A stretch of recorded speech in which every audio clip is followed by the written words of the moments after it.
Hey folks, this is Vince with Dad's Gaming Addiction, and today we're going to check out Sellswords. It's a two-player card game for ages 10 and up, with the average playtime being about 15 minutes. Sellswords is Othello on steroids. It's like Othello in the sense that you're trying to flip your opponent's color over to your own. But instead of pieces, you've got these hero tiles, and they each have special abilities. And on top of that, they have different strength values depending on what face of the tile you're looking at. So without further ado, let's take a quick look at the components and see how the game is played. Okay, so as far as your components are concerned, you've got 50 of these hero tiles and 4 of these land tiles. As far as your hero tiles are concerned, there's a few things going on, so let's see if I can focus in on one of them. They are double-sided, and they represent the two different player colors in the game. And for those of you that are colorblind, there are symbols in the upper right-hand corner so you can tell the difference between the two, which is really cool. Some games don't do that. You've also got different strength values on the 4 different faces here.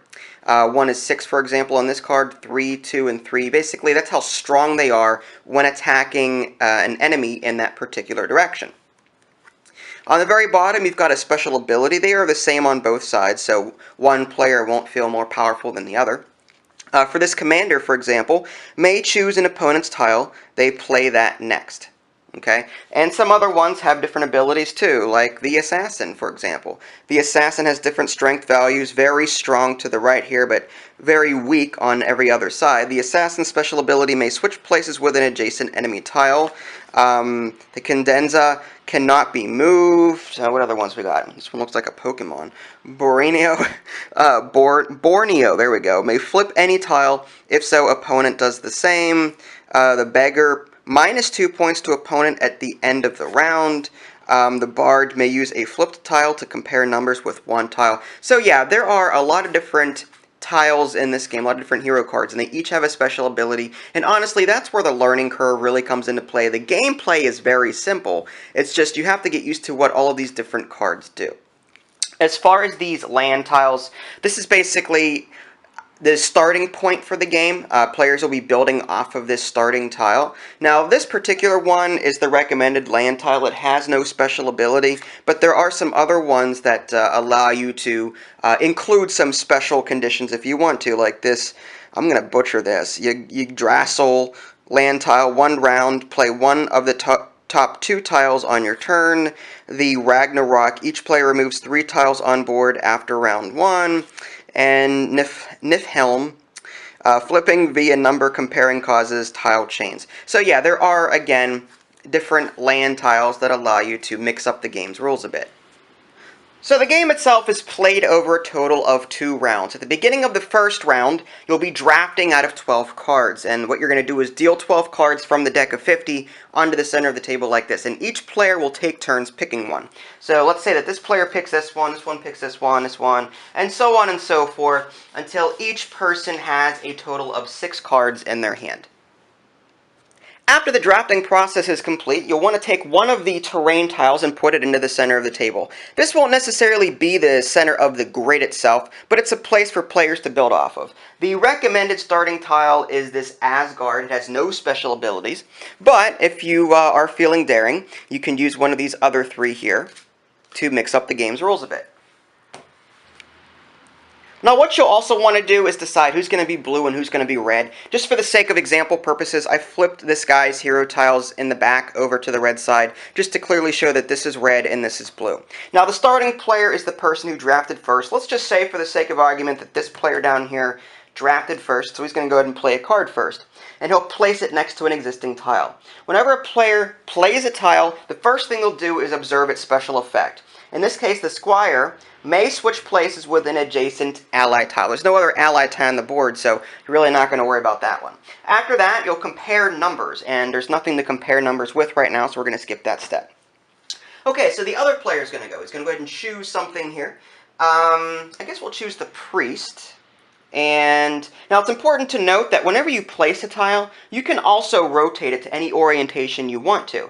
So this 6 up here is actually stronger than this 3. So this player is actually going to flip the Priest around like so that the 6 is attacking the 3 face, as you can see here. But the first thing that you do before you start comparing numbers is activate its special ability. The special ability for the priest is this tile cannot be affected by any ability. Okay, pretty cool. So there's that, and then you'll compare numbers. In this case, this 6 is touching an enemy 3, and because this number is higher than this tile gets flipped over to the other side. Now it's important to note that normally there is no chaining in this game, meaning that once you flip over a tile, this tile does then not attack any enemy tiles that might be around it, and it does not activate its special ability. Now let's just say for the sake of argument that this priest here was played this way, so that the 3 was touching the 3. In that case, it's a tie, nothing happens. But that would be a bad move, obviously, for red, so we're going to switch that back over like so.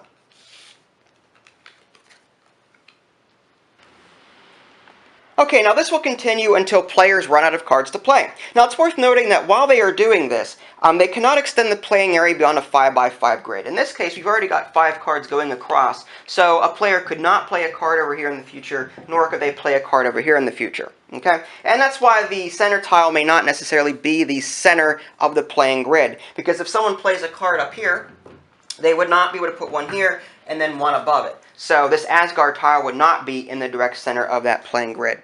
Now after that, players will go ahead and add up their scores. And I'm not going to read off the entire chart to you, but there is a chart in the manual that tells you how scoring works. What you're going to want to do is add up each individual column and row. So you're going to look at this bottom row here and see how much of a player color is in that row. We'll take a look at red first. According to this, there are 2 red tiles in this row right here, and 2 tiles yields 1 point according to the chart here.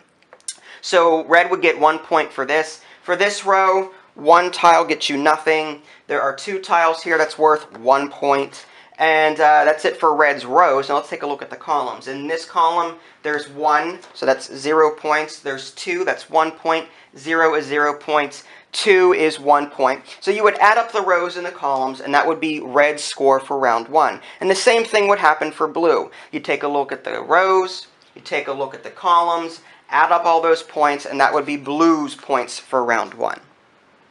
Once players receive their scores for the first round, they'll start the second round, leaving the board exactly how it is. At the end of the second round, you'll end up with a 5x5 grid. You'll want to draft 12 new cards. Again, each player will receive 6, just like the first round, and then the turns will continue out. Let's just say that blue lost in points, so blue would get to go first. I don't know who really lost in this case, but this just for example purposes. Let's say that blue lost or is losing in points from the first round, so blue would get to go first. He goes ahead and plays a card as normal. You play the special effect. When Monk is compared against, he gets +2. This 3 is higher than this one here, so this one flips over. Same orientation. And this continues back and forth until all the cards have been played for round 2.